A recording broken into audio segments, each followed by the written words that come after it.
الحمد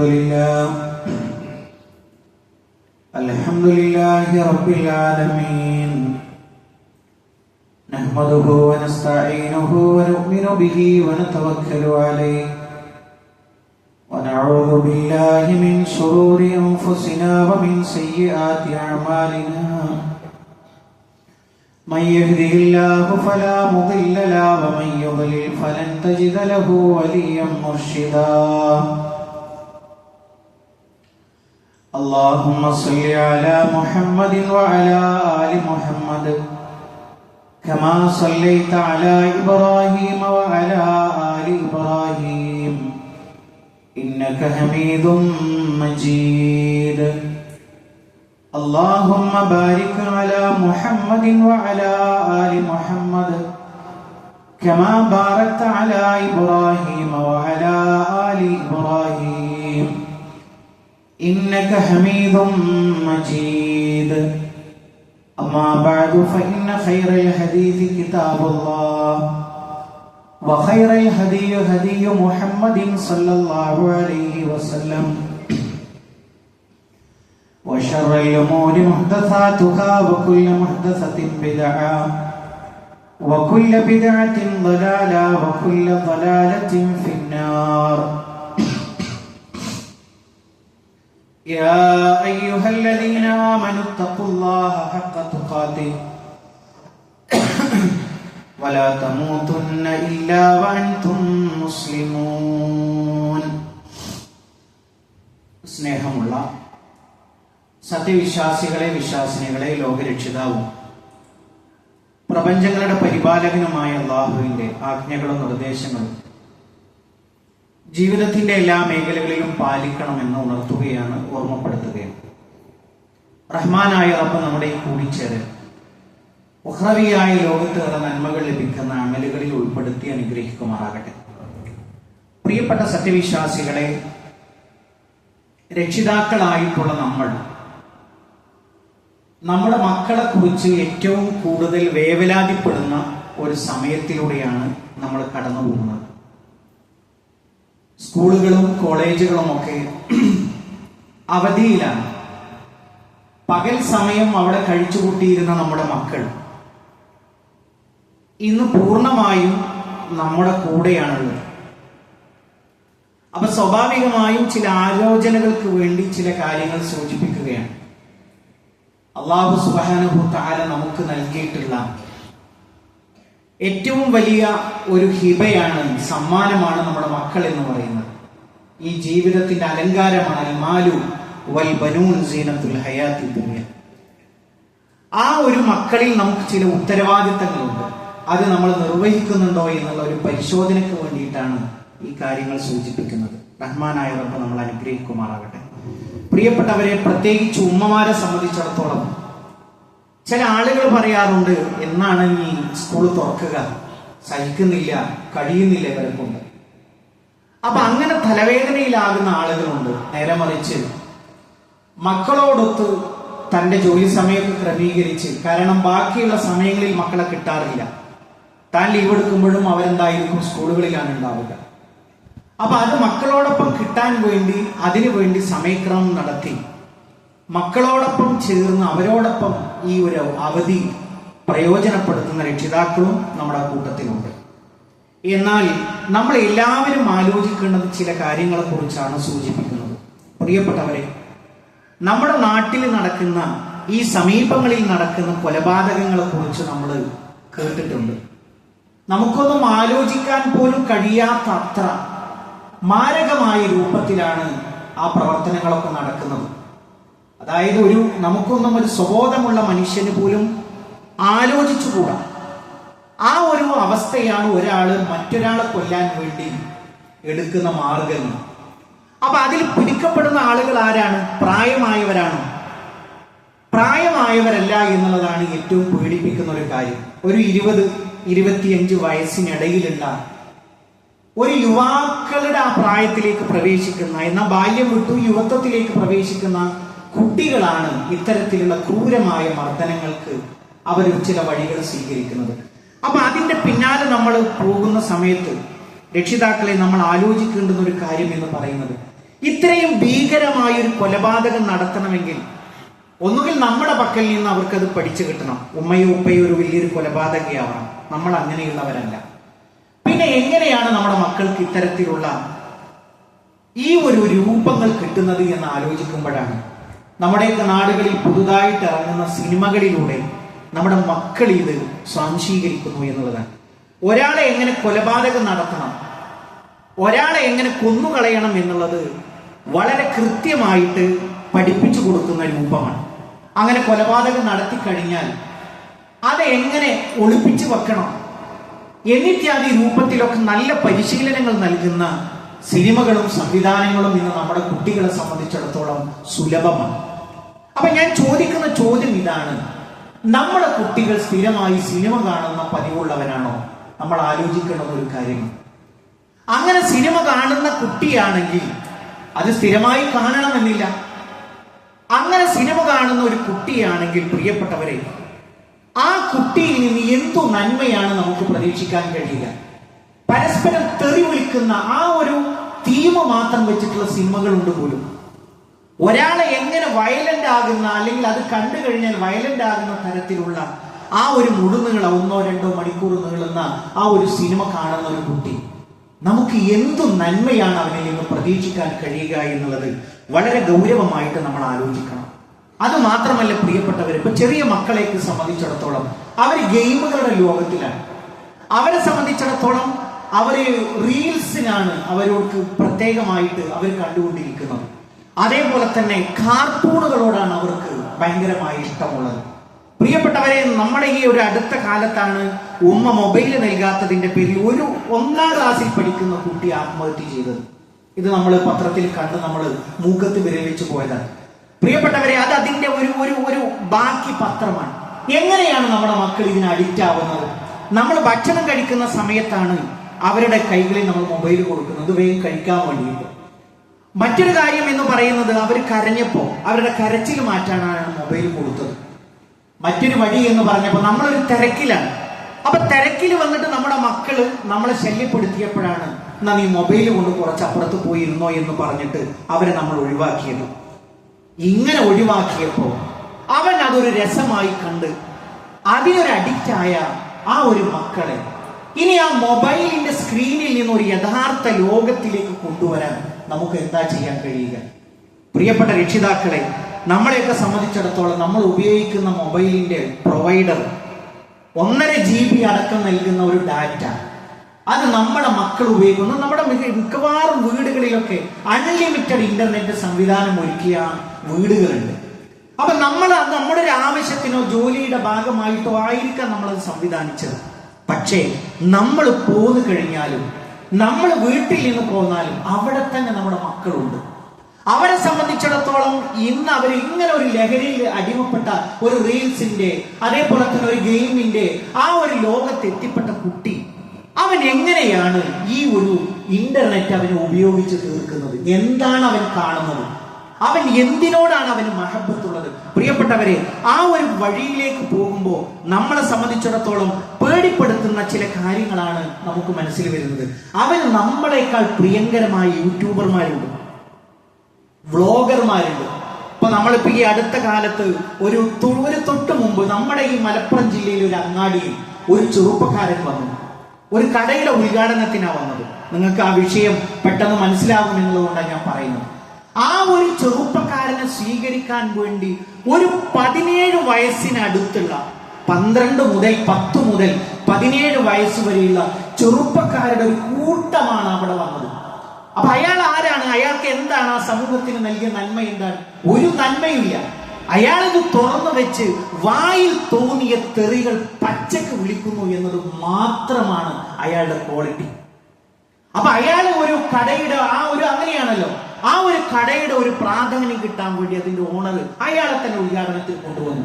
അപ്പൊ കൊണ്ടുവന്നപ്പോഴും റോഡടക്കം അങ്ങാടിയടക്കം ബ്ലോക്ക് ആകുന്ന രൂപത്തിലേക്ക് നമ്മുടെ വീട്ടിൽ, അതോ കുറെ ദൂരത്തുനിന്ന് മലപ്പുറം ജില്ലയുടെ അങ്ങേ അറ്റത്ത് തൃശ്ശൂരിനോട് കിടക്കുന്ന സ്ഥലത്ത് നിന്ന് പോലും ചെറിയ കുട്ടികൾ, 10-12 വയസ്സുള്ള കുട്ടികൾ വന്നു എന്ന് പറയുമ്പോൾ ആ കുട്ടികളുടെ കൂട്ടത്തിലാണ് നമ്മുടെ മക്കളും ഉള്ളത്.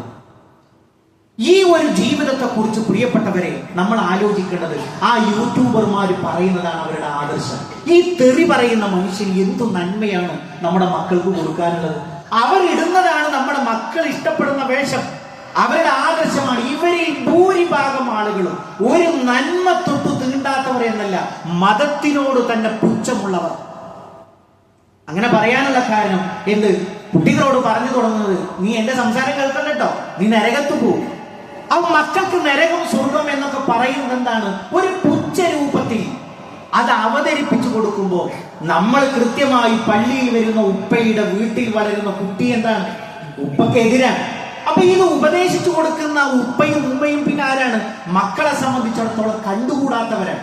നമ്മുടെ ഉപദേശം കേൾക്കുമ്പോ സഹിക്കാൻ വയ്യ. അങ്ങനെയോ അവർ വീട്ടിൽ തന്നെ കഴിയേണ്ടുന്ന സമയങ്ങളുടെ അളവ് കുറക്കുന്നു, പുറത്ത് ബന്ധങ്ങൾ കണ്ടെത്തുന്നു. ആൺകുട്ടികളെ കുറിച്ചല്ല പറയുന്നത്, പുറത്ത് അവർക്ക് കാര്യങ്ങൾ പറയാൻ, അവർക്കൊരു ആശ്വാസം കിട്ടാൻ നമ്മളാണ് അവർക്ക് ഭക്ഷണം കൊടുക്കുന്നത്, നമ്മളാണ് അവർക്ക് വസ്ത്രം കൊടുക്കുന്നത്, നമ്മളാണ് അവർക്ക് പാർക്കാനുള്ള ഇടം കൊടുക്കുന്നത്. പക്ഷെ നമ്മളെ കണ്ടുകൂടാ, നമ്മളുടെ ഉപദേശം അവർക്ക് കേട്ടുകൂടാ. പ്രിയപ്പെട്ടവരെ, ഇങ്ങനത്തെ ഒരു അവസ്ഥയിൽ എത്തി നിൽക്കുമ്പോ, അതുമല്ലെങ്കിലോ നമ്മളൊന്ന് ആലോചിച്ച് നോക്കൂ, വളർന്നു വരുന്ന നമ്മുടെ മക്കൾ നിഷ്കളങ്കരയില്ല. നമ്മൾ അവരുടെ പിന്നെ നമസ്കാരത്തെ കുറിച്ച് ആലോചിച്ചിട്ടുണ്ടോ? നിന്റെ കുട്ടി എങ്ങനെയാണ് നിസ്കരിക്കുന്നത്? നമ്മൾ പല കാഴ്ചകളും നമ്മൾ അവരുടെ കണ്ട് ആസ്വദിക്കാറുണ്ട്. എന്റെ കുട്ടിക്ക് ഒതുവെടുക്കാൻ അറിയുമോ? നമ്മളൊക്കെ സാധാരണ നമ്മൾ പറയാറുണ്ട്, മയ്യത്ത് പിന്നെ നമസ്കരിക്കുന്ന വേളയിലൊക്കെ നമ്മൾ ചില മയ്യത്ത് നമസ്കാരത്തിൽ പങ്കെടുത്താൽ ആ കുട്ടിക്ക് എവിടെയാണ് നിൽക്കേണ്ടെന്ന് പോലും അറിയില്ല. സാധാരണ ഒരു പുരുഷൻ മരിച്ചാൽ തലയുടെ ഭാഗത്താണ് നിൽക്കുക, ഒരു സ്ത്രീ ആണെങ്കിൽ അരയുടെ ഭാഗത്താണ് നിൽക്കുക. പ്രിയപ്പെട്ടവരെ, നമ്മൾ മരിച്ചു കഴിഞ്ഞാൽ നമ്മുടെ നാട്ടുകാരൊക്കെ പറയും, കുട്ടി ഇജ്ജ് നിന്നോ, നിന്റെ ഉപ്പ ഭയങ്കര ദീനിയായിരുന്നല്ലോ, നീ നിന്നോ, നിന്റെ പ്രാർത്ഥന തന്നെ കിട്ടട്ടെ എന്ന് പറയുമ്പോൾ ഒരു അങ്കലാപ്പിലായിട്ട് 4 തക്ബീറുകൾ എന്താണ് ചെയ്യുന്നതെന്ന് പോലും അറിയാതെ, എവിടെയാണ് നിൽക്കേണ്ടതെന്ന് പോലും അറിയാത്ത ഒരു സാഹചര്യം എന്റെ കുട്ടിക്ക് ഉണ്ടാവുമോ എന്നുള്ളത് നമ്മൾ ആലോചിച്ചു നോക്കുക. പ്രിയപ്പെട്ടവരെ, ഇതൊക്കെ ഞാൻ പറയുന്നത് അസ്വസ്ഥതപ്പെടാനല്ല. പിന്നെയോ, വിശുദ്ധ ഖുർആൻ ഒരു ഉപ്പയുടെ പേരിൽ ഒരു അധ്യായമുണ്ട്, ലുഖ്മാൻ എന്നാണ് ആ അധ്യായത്തിന്റെ പേര്. ആ അധ്യായത്തിൽ ആ ഉപ്പ മകന് നൽകുന്ന ഒരു ഉപദേശങ്ങളെ വിശുദ്ധ ഖുർആൻ ഒരു 5-6 ആയത്തുകളിൽ അത് പറയുന്നുണ്ട്. എന്താണ് ആ വാപ്പ മകനോട് പറയുന്നത്? വൈദ് ഖാല ലുഖ്മാനു ലിബ്നിഹി യാ ബുനയ്യ ലാ തുശ്രിക് ബില്ലാഹ്. ആ ഉപ്പ എങ്ങനെയാ വിളിക്കുന്നത്? അവിടെയാണ് നമ്മൾ പഠനം തുടങ്ങേണ്ടത്. യാ ബുനയ്യ എന്ന് വിളിച്ചിട്ടാണ് മകനോട് സംസാരം ആരംഭിക്കുന്നത്.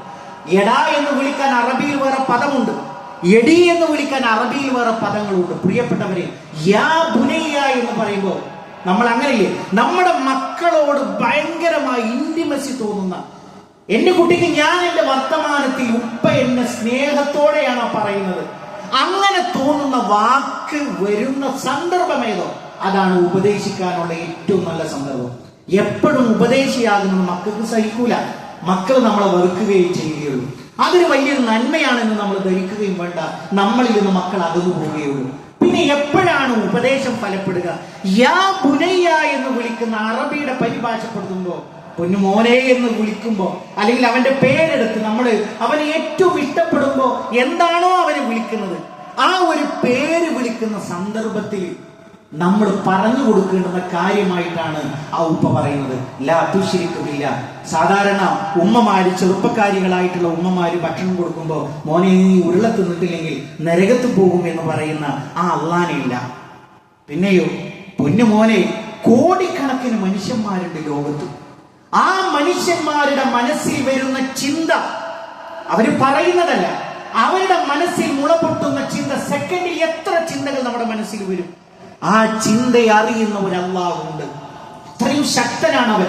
എന്താ അവന്റെ ശക്തി എന്നറിയോ?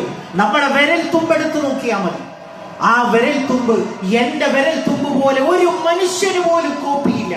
അതുകൊണ്ടാണ് ഈ ഒരു ഐഡന്റിറ്റി ആയിട്ട് ഉപയോഗിക്കുന്നത്. അങ്ങനെ കൃത്യതയുള്ള, അത്രയും ശക്തവാനായ ഒരു അല്ലാഹു ഉണ്ട്, അല്ലേ? ഇവിടെ ഈ 1 കിലോമീറ്റർ പ്രദേശത്ത് മഴയുണ്ടാകുമ്പോൾ തൊട്ടടുത്ത കിലോമീറ്ററിൽ എന്തില്ല? മഴയില്ല. അത്രയും ശക്തിയുള്ള, കൃത്യമായി കാര്യങ്ങളെ കൊണ്ടറിയുന്ന ഒരു റബ്ബുണ്ട് പൊന്നുമോനെ. ആ റബ്ബിനെ മാത്രമേ നീ ആരാധിക്കാവൂ. രണ്ടാമത് ആ ഉപ്പ പറയണം, പൊന്നുമോനെ, എന്ത് തെറ്റ് ചെയ്താലും അത് അല്ലാഹു പുറത്തു കൊണ്ടുവരുട്ടോ. എന്നിട്ട് പറഞ്ഞു കൊടുക്കുകയാണെങ്കിൽ ഒരു ഉറുമ്പ് കറുകറുത്ത കൂരിരുട്ടിൽ ഒരു കറുകറുത്ത പാറയുടെ താഴെ സഞ്ചരിക്കുന്ന ഒരു ഉറുമ്പിന്റെ കാലൊച്ച പോലും അവനറിയും. ഇത് നമ്മുടെ മനസ്സിൽ, ആ കുട്ടിയുടെ മനസ്സിൽ അങ്ങനെ ഇട്ട് കഴിഞ്ഞാൽ എന്തായിരിക്കും ആ കുട്ടിയുടെ ഒരു പ്രകൃതി? തെറ്റ് ചെയ്യാൻ തോന്നൂല. പിന്നെ പറഞ്ഞു കൊടുക്കണം, മാതാപിതാക്കൾക്ക് നന്മ ചെയ്യണം, നന്മ പറഞ്ഞു കൊടുക്കണം. നന്മയുടെ കൂട്ടത്തിലാണ് നീ ഉണ്ടാവേണ്ടത്. പൊന്നുമോനെ, ഒരിക്കലും ജനങ്ങളെ നീ നിസ്സാരരായിട്ട് അവരെ ബഹുമാനിക്കാത്തൊരു ചിന്ത നിന്റെ ജീവിതത്തിൽ ഉണ്ടാവില്ല. ഒരാളോടും അഹങ്കാരം, അവനൊന്നും ഒന്നിനും പറ്റില്ല, അങ്ങനെയല്ല. എല്ലാവരെയും ബഹുമാനിക്കുന്ന രൂപം എന്നുള്ളത് ഞാൻ പഠിക്കാൻ വേണ്ടിയിട്ടാണ് ആ സൂറത്ത് പറഞ്ഞത്. നമ്മൾ എടുത്ത് വായിച്ചു നോക്കണം. പ്രിയപ്പെട്ടവരെ, നമ്മുടെ മക്കളോട് നമുക്ക് അടുത്തിരുത്തി അങ്ങനെ പറയാൻ കഴിഞ്ഞോ എന്നുള്ളത് നമ്മളോട് ചോദിക്കണം. രണ്ടാമത്തെ ഒരു കാര്യം എന്ന് പറയുന്നത്, നമ്മളെ സംബന്ധിച്ചിടത്തോളം ഉമ്മയാകട്ടെ ഉപ്പയാകട്ടെ മക്കൾക്ക് മാതൃകയാവണം. നമ്മൾ മകനോട് നിസ്കരിക്കാൻ വേണ്ടി പറഞ്ഞു, പക്ഷെ സുബ്ഹിന് നമ്മൾ കിടന്നുറങ്ങും. മക്കൾ വേഗം വായിച്ചെടുക്കും. ഉപ്പ, എനിക്ക് മാത്രമല്ല നിസ്കാരം, നിങ്ങൾക്കും ഉണ്ട് എന്ന് തിരിച്ചു പറയുന്ന ഒരു സാഹചര്യം നമ്മുടെ ജീവിതത്തിൽ ഉണ്ടാവരുത്. നമ്മുടെ മക്കൾക്ക് ഏറ്റവും വലിയ മാതൃക നമ്മളായി മാറണം എന്നുള്ളതാണ് രണ്ടാമത് സൂചിപ്പിക്കുവാനുള്ളത്. മൂന്നാമത്തെ ഒരു കാര്യം എന്ന് പറയുന്നത്, പ്രിയപ്പെട്ടവരെ, നമ്മുടെ മക്കൾ തെറ്റിലേക്ക് അകപ്പെടും. നമുക്കൊക്കെ വേവലാതിയാണ്, ചുറ്റുപാടും അങ്ങനത്തതാണ്. ലഹരി, അല്ലേ? സ്വന്തം മകനെ ലഹരിക്ക് അടിമയാക്കി, ലഹരി വിൽക്കുന്ന ഉമ്മമാരുള്ള, മാതാക്കളുള്ള കാലഘട്ടത്തിലാണ് ജീവിക്കുന്നത്. അപ്പൊ എവിടെ പോയാലും നമുക്ക് പേടിയാണ്. അപ്പൊ നമ്മുടെ നാവിലൂടെ അറിയാതെ നീ എന്തിനാ അങ്ങോട്ട് പോയത്, കുറ്റപ്പെടുത്തുന്നത് ആരെങ്കിലും ഇഷ്ടപ്പെടുമോ? പ്രിയപ്പെട്ടവർ, നമ്മൾ ഇഷ്ടപ്പെടുമോ? നമ്മുടെ മക്കൾ തീരെ ഇഷ്ടപ്പെടില്ല. നമ്മുടെ മക്കളെ നമ്മൾ കുറ്റപ്പെടുത്തരുത്. നമ്മൾ ആലോചിച്ച് നോക്കൂ, അവർക്ക് പ്രോത്സാഹനങ്ങളാണ് അവർ ആഗ്രഹിക്കുന്നത്, അവരൊക്കെ പിന്തുണ കൊടുക്കുന്നതാണ് അവർക്ക് ഇഷ്ടമുള്ളത്. എത്ര വലുതായാലും ആ ഒരു കാര്യം ഒരിക്കലും നമ്മുടെ മക്കളെ നമ്മൾ കുറ്റപ്പെടുത്തി സംസാരിക്കാൻ പാടില്ല. ആ വിഷയം നമ്മൾ പ്രത്യേകം ശ്രദ്ധിക്കണം. മറ്റൊരു കാര്യം എന്ന് പറയുന്നത്, ഇപ്പൊ ചില രക്ഷിതാക്കളുമായിട്ട് സംസാരിക്കുമ്പോൾ മകനെ കാണാനില്ലല്ലോ, അപ്പൊ അവര് വളരെ കേമത്തരമായിട്ട് പറയുന്നുണ്ട്, അവൻ ടൂറിലാണ്, അതല്ലെങ്കിൽ അവനൊക്കെ ഒരു രാത്രി 10-12 മണി കഴിഞ്ഞേ വരുള്ളൂ. പ്രിയപ്പെട്ടവരെ, ടർഫുകൾ എന്ന് പറയുന്ന ഒരു സംസ്കാരം നമ്മുടെ നാട്ടിലുണ്ട്. അവിടെയാണ് ലഹരിയുടെ കൂടാരങ്ങൾ പെയ്തിറങ്ങുന്നത്. കാരണം ജനങ്ങളൊക്കെ, പിന്നെ സാധാരണക്കാരായ ആളുകളൊക്കെ വീടുകളിലേക്ക് എത്തി. പിന്നെയോ അവിടെ ഉറങ്ങാതെ ഇരിക്കുന്ന കുറെ ചെറുപ്പക്കാരുണ്ട്. അവർക്കിടയിലാണ് ഈ ലഹരി പടർന്നു പന്തലിക്കുന്നത്. അതേപോലെ തന്നെ ഉല്ലാസ യാത്രകളിലാണ് തിന്മകൾ പഠിക്കുന്നത്. നമ്മളെ സംബന്ധിച്ചിടത്തോളം നമ്മുടെ മക്കൾക്ക് കാണേണ്ടുന്ന സ്ഥലങ്ങൾ, അത് കുടുംബത്തോടൊപ്പം, ഉമ്മയോടൊപ്പം, പെങ്ങളോടൊപ്പം, ആങ്ങളയോടൊപ്പം അവർ കാണട്ടെ. ഈ ഒരു ചിന്ത നമ്മുടെ മക്കൾ ഒരിക്കലും നമ്മൾ കയറൂരി വിടുന്ന ഒരു സാഹചര്യം ഉണ്ടാവരുത് എന്നുള്ളതാണ്. അവസാനിപ്പിക്കുമ്പോൾ പറയാനുള്ളത്, പ്രിയപ്പെട്ടവരെ, 3 പ്രാർത്ഥനകൾ അള്ളാഹു പെട്ടെന്ന് ഇജാബത്ത് ചെയ്യുന്നതാണ്. ഹബീബായ റസൂലുള്ളാഹി സ്വല്ലല്ലാഹു അലൈഹി വസല്ലം പഠിപ്പിക്കുകയാണ്, സലാത്തു ദഅവാത്തിൻ മുസ്തജാബാത്ത്, ഉത്തരം കിട്ടുന്ന 3 പ്രാർത്ഥനകളുണ്ട്. ലാ ശക്ക ഫീഹിന്ന, യാതൊരു സംശയവും അതിലില്ല. എന്നിട്ട് പ്രവാചകൻ പറഞ്ഞു, ദഅവത്തുൽ മദ്ലൂം, ആക്രമിക്കപ്പെട്ടവന്റെ പ്രാർത്ഥന. അള്ളാഹ്ക്കിടയിൽ അതിന് മറയില്ല. രണ്ടാമത്തെ കാര്യം വദഅവത്തുൽ മുസാഫിർ, യാത്രക്കാരന്റെ പ്രാർത്ഥന. മൂന്നാമത്തത് വദഅവത്തുൽ വാലിദി അലാ വലദിഹി, ഒരു മാതാവിന്റെ, പിതാവിന്റെ പ്രാർത്ഥന. ആർക്ക് വേണ്ടി? മക്കൾക്ക് വേണ്ടി. അത് അള്ളാഹുവിന്റെ അടുക്കൽ അത് പ്രത്യേകമായിട്ട് സ്വീകരിക്കപ്പെടും എന്നുള്ളതാണ്. നിങ്ങൾ നോക്കൂ, വിശുദ്ധ ഖുർആനിൽ ഒട്ടനവധി പ്രാർത്ഥനകൾ നമുക്ക് കാണാൻ കഴിയും. റബ്ബന ഹബ് ലനാ മിൻ അസ്വാജിന, നമുക്കറിയാവുന്ന പ്രാർത്ഥനയിലെ അള്ളാഹുവെ, കൺകുളിർമ കൊണ്ടാണ് ഞങ്ങളുടെ മക്കളിൽ, ഞങ്ങളുടെ ഇണകളിൽ, ഭർത്താവിനെ കാണുമ്പോൾ ഭാര്യയ്ക്ക്, ഭാര്യയെ കാണുമ്പോൾ ഭർത്താവിന്, മക്കളെ കാണുമ്പോൾ മാതാപിതാക്കൾക്ക് കൺകുളിർമ കൊണ്ട് ഞങ്ങളെ മുത്തഖീങ്ങൾക്ക് ഇമാമാക്കണേ എന്ന് പ്രാർത്ഥിക്കാൻ വേണ്ടി വിശുദ്ധ ഖുർആൻ നമ്മളോട് ആവശ്യപ്പെട്ടു.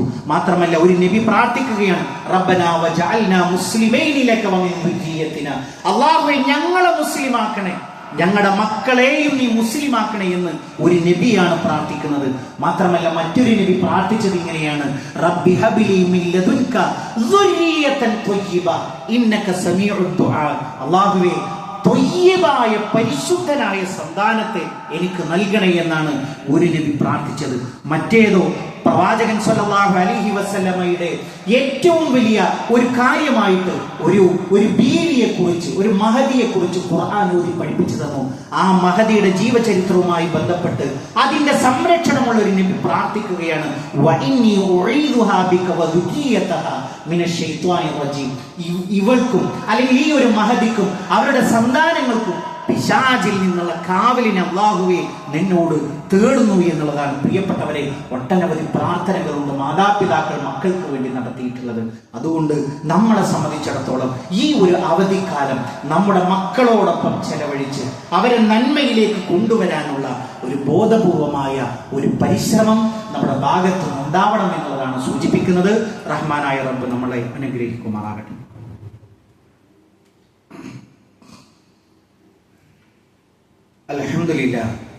അൽഹംദുലില്ലാഹി റബ്ബിൽ ആലമീൻ വസ്സലാത്തു വസ്സലാമു അലാ റസൂലിഹിൽ അമീൻ നബിയിനാ വഹബീബിനാ മുഹമ്മദിൻ സല്ലല്ലാഹു അലൈഹി വസല്ലം വഅലാ ആലിഹി വസഹ്ബിഹി അജ്മഈൻ അമ്മാ ബഅദ്. പ്രിയപ്പെട്ട സത്യവിശ്വാസികളെ, വിശ്വാസിനികളെ, ഒരിക്കൽ കൂടി അള്ളാഹുവിന്റെ ആജ്ഞാ നിർദ്ദേശങ്ങൾ ജീവിതത്തിന്റെ എല്ലാ മേഖലകളിലും പാലിക്കണമെന്ന് ഉണർത്തുകയാണ്, ഓർമ്മപ്പെടുത്തുകയാണ്. പ്രിയപ്പെട്ട സത്യവിശ്വാസികളെ, നമ്മുടെ ജീവിക്കുന്ന ചുറ്റുപാട് ഒരുപാട് മാറ്റങ്ങൾ ഓരോ ദിവസവും വന്നുകൊണ്ടിരിക്കുകയാണ്. അതിൽ പ്രധാനപ്പെട്ട ഒരു കാര്യമാണ് നമ്മുടെ നാട്ടിൽ വഖഫ് ബിൽ എന്ന് പറയുന്ന ഒരു നിയമം പാസാക്കിയെടുത്തു എന്നുള്ളത്. നീണ്ട ചർച്ചകൾക്കൊടുവിൽ, മണിക്കൂറുകളോളം നീണ്ട ഒരു ചർച്ചക്കൊടുവിലാണ് ആ ഒരു നിയമം ഇവിടെ പാസ്സായി വന്നിട്ടുള്ളത്. നമുക്കറിയാം, റബ്ബിന്റെ തൃപ്തി ആഗ്രഹിച്ചുകൊണ്ട് അള്ളാഹുവിനെ ഇബാദത്തെടുക്കുവാനും അള്ളാഹുവിന്റെ ദീനിനു വേണ്ടിയിട്ട് നമ്മുടെ മുൻഗാമികളായിട്ടുള്ള ആളുകൾ അവർ അവരുടെ സ്വത്തുക്കൾ സംഭാവന ചെയ്തത് അത് അന്യാധീനപ്പെട്ടു പോകാതിരിക്കാനുള്ള ഒരു സംവിധാനമായിരുന്നു വഖഫ് എന്ന് പറയുന്നത്. എന്നാൽ അതിൽ നിന്ന് തീർത്തും മുസ്ലിങ്ങളായിട്ടുള്ള ആളുകൾക്ക് യാതൊരു പ്രാതിനിധ്യവും നൽകാതെ, അവകാശവും നൽകാത്ത രൂപത്തിൽ അവരുടെ മുതലുകൾ അന്യാധീനപ്പെട്ടു പോകുന്ന തരത്തിലേക്കുള്ള ഒരു ഭരണഘടനയോടുള്ള ഏറ്റവും വലിയൊരു ഭേദഗതിയാണ് ഇവിടെ നടന്നുകൊണ്ടിരിക്കുന്നത്. അതിൽ ഏറ്റവും കൗതുകകരമായ ഒരു കാര്യം എന്ന് പറയുന്നത്, ഇതിന്റെ പിന്നിൽ പറഞ്ഞുകൊണ്ടിരിക്കുന്നത് അത് മുസ്ലിങ്ങൾക്ക് വേണ്ടി എന്നാണ്. അത് മാത്രമല്ല, നമ്മള് ഇതിന്റെ തൊട്ട് മുമ്പ് ഒരു പൗരത്വ നിയമ ഭേദഗതി വന്നു. മറ്റുള്ള രാജ്യങ്ങളിൽ വന്നാൽ അവർക്ക് പൗരത്വം ഇവിടെ കൊടുക്കും, പക്ഷെ മുസ്ലിമീങ്ങൾക്ക് അതില്ല. അതേപോലെ തന്നെ മുത്തലാഖ് വന്നു. അപ്പൊ അതിന്റെ പിന്നിലും പ്രചരിപ്പിക്കപ്പെട്ടതാണ് അത് മുസ്ലിം സ്ത്രീകളെ ഉദ്ദേശിച്ചിട്ടുള്ളതാണ്. അപ്പൊ നമുക്ക് കാര്യം വളരെ വ്യക്തമാണ്. അതായത് കുറുക്കനാണ് കോഴിക്ക് വഅദ് പറഞ്ഞു കൊടുക്കുന്നത് എന്നുള്ളത്. അപ്പൊ നമ്മളെ സംബന്ധിച്ചിടത്തോളം ഒരു സന്തോഷകരമായിട്ടുള്ള സാഹചര്യം ഇതിലുണ്ടായി എന്നുള്ളത് നമ്മൾ കാണാതെ പോയിക്കൂടാ. നമ്മളല്ലാത്ത ഒരു പറ്റം ആളുകൾ ഇതിനു വേണ്ടി ഇതിന്റെ ഓരോ നിയമവശങ്ങളെ കുറിച്ച് വളരെ കൃത്യമായിട്ട് പറയേണ്ടിടത്ത് പറഞ്ഞു എന്നുള്ളതാണ്. അത് മാത്രമല്ല, ഇപ്പൊ നമ്മളെ സംബന്ധിച്ചിടത്തോളം ഇതിന്റെ ഒരു ആകെ തുക എന്ന് പറയുന്നത്, പണ്ടൊക്കെ ഒരു വഖഫിൽ എന്തെങ്കിലും പ്രശ്നങ്ങൾ ആരെങ്കിലും പരാതി കൊടുത്താൽ ഇപ്പോഴത്തെ നിയമപ്രകാരം അത് ജില്ലാ ഭരണകൂടമാണ് തീരുമാനം. ഒരു കാര്യം അതിന്റെ മേലെ നടത്താൻ സമ്മതിക്കില്ല.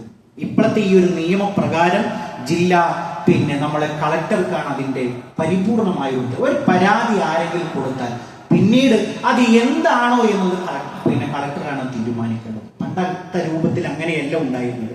അത് മാത്രമല്ല, ഇപ്പൊ നമ്മൾ ഇതിന്റെ ഇടക്ക് പൊതുവെ നമ്മളെ ബാധിക്കുന്ന മാത്രം വിഷയമാണെങ്കിൽ അതൊന്നുമല്ല, ഇതിനോട് കൂടെ ഒരു സംസ്ഥാനത്ത് മൊത്തം ഒരു പ്രത്യേകമായിട്ടുള്ള ന്യൂനപക്ഷ സമുദായത്തിനെതിരെയുള്ള ബോധപൂർവമായ ആക്രമണം നടക്കുമ്പോൾ അവിടെ ഒരു വലിയ ഒരു നിയമം, ഒരു രാഷ്ട്രപതി ഭരണം ഇതിന്റെ 1 മിനിറ്റ് കൊണ്ട് 2 മിനിറ്റ് കൊണ്ട് അവർ പാസ്സാക്കിയെടുത്തു.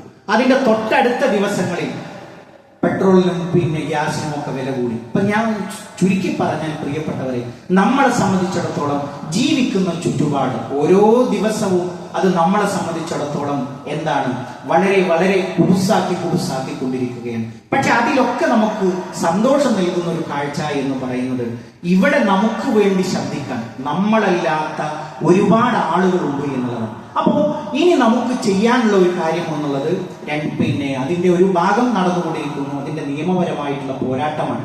അപ്പൊ ഇത് നമ്മൾ അതിന്റെ ആകത്തുക എന്ന് പറയുന്നത് ഭരണഘടനക്കെതിരാണ്. ഒരിക്കലും ഇങ്ങനത്തെ ഒരു നിയമം കൊണ്ട് ഒന്നും അസ്ഥിരപ്പെടുത്താൻ കഴിയില്ല എന്നുള്ളതാണ്. അപ്പൊ ആ ഒരു ഭാഗം അവിടെ നടക്കുന്നതോടൊപ്പം രണ്ടാമത്തെ ഒരു കാര്യത്തിലാണ് നമ്മളൊക്കെ ഒരു ചിന്തിക്കേണ്ടത്. ഇതിന്റെ കൂടെ നമ്മളുടെ ഈ ഒരു സുരക്ഷയ്ക്ക് വേണ്ടത് എന്ന് പറയുന്നത് ഒരു മതേതരമായിട്ടുള്ള കൂട്ടായ്മയാണ്. അവിടെ എല്ലാവരും സംരക്ഷിക്കപ്പെടണം. നമ്മളും അതേപോലെ തന്നെ ഹിന്ദുക്കളും മുസ്ലിങ്ങളും ക്രിസ്ത്യാനികളും ഒക്കെ സംരക്ഷിക്കപ്പെടുന്ന ഒരു ഭരണകൂടം ഉണ്ടെങ്കിലേ, പ്രിയപ്പെട്ടവരെ, നമ്മുടെ പള്ളികളും മദ്രസകളും നമ്മൾ എന്തൊന്ന് ഈ ദീന് പറയാൻ നമുക്ക് ഇവിടെ സ്വാതന്ത്ര്യമുണ്ടോ അതൊക്കെ നിലനിന്ന് കിട്ടുകയുള്ളൂ എന്നുള്ള ഒരു കാര്യഗൗരവത്തോടു കൂടിയുള്ള ഒരു ചിന്ത നമുക്കുണ്ടാവണം. നമ്മളെപ്പോലെ മുസ്ലിങ്ങൾ തിങ്ങിപ്പാർക്കുന്ന സംസ്ഥാനങ്ങൾ ഉണ്ടല്ലോ. അവിടെയൊക്കെ നടക്കുന്ന അവസ്ഥകളെ കുറിച്ച് നമുക്കറിയാമല്ലോ. നമ്മുടെ കേരളത്തെ സംബന്ധിച്ചിടത്തോളം അള്ളാഹുവിന്റെ അപാരമായ ഒരു സൗകര്യമുണ്ട്. നമുക്ക് അതിനൊക്കെ കഴിയുന്നുണ്ട്. ഏതൊരവസരത്തിലും പള്ളിയിൽ വരാനും നമ്മുടെ കുട്ടികൾക്ക് മദ്രസയിൽ വരാനും ഒക്കെ കഴിയുന്നുണ്ട്. അപ്പൊ നമ്മൾ പ്രാർത്ഥിക്കുന്നത് ഇങ്ങനത്തെ ഒരു സാഹചര്യം എല്ലാ കാലഘട്ടത്തിലും നിലനിൽക്കണം എന്നുള്ളതാണ്. അപ്പൊ കൃത്യമായ ഒരു ബോധ്യവും ഒരു വിവേക ബുദ്ധിയോടും കൂടിയുള്ള ഒരു പ്രവർത്തനവും നമ്മുടെ ഭാഗത്തു നിന്ന് ഉണ്ടാവണം എന്നുള്ളതാണ്. അതോടൊപ്പം അവസാനിപ്പിക്കുമ്പോൾ പറയാനുള്ളത്, പ്രിയപ്പെട്ടവരെ, ഇതൊക്കെ റഹ്മാനായ റബ്ബിന്റെ കൈകളിലാണ് ഇതിന്റെ ഒക്കെ ചരടുള്ളത്.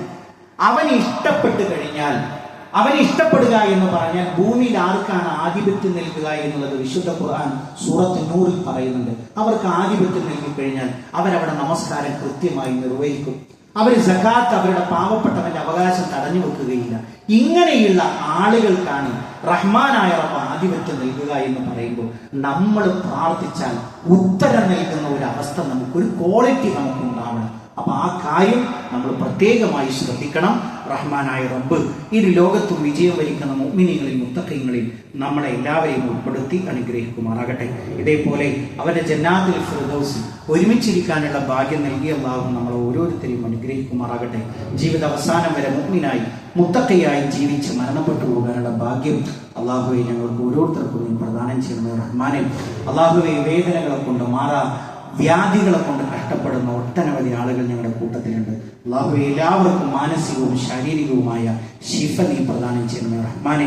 അല്ലാഹുവേ, ഞങ്ങളുടെ കുടുംബ ജീവിതത്തിൽ സന്തോഷത്തെ നീ പ്രദാനം ചെയ്യണമേ റഹ്മാനെ. അല്ലാഹുവേ, സ്വാലിഹായ മക്കളെ ഞങ്ങൾക്ക് നീ പ്രദാനം ചെയ്യണമേ റഹ്മാനെ. അല്ലാഹുവേ, ഞങ്ങളുടെ ഇണകളിൽ കൺകുളിർമയെ നീ പ്രദാനം ചെയ്യണമേ റഹ്മാനെ. അല്ലാഹുവേ, ഞങ്ങളുടെ മാതാപിതാക്കൾക്ക് നീ പുറത്തു കൊടുക്കണമേ റഹ്മാനെ. اللهم اغفر للمؤمنين والمؤمنات والمسلمين والمسلمات الأحياء منهم والأموات إنك مجيب الدعوات يا قاضي الحاجات. اللهم أجرنا من النار، اللهم أجرنا من النار.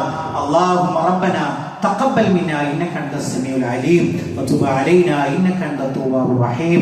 آمين آمين برحمتك يا أرحم الراحمين. اللهم صل على محمد.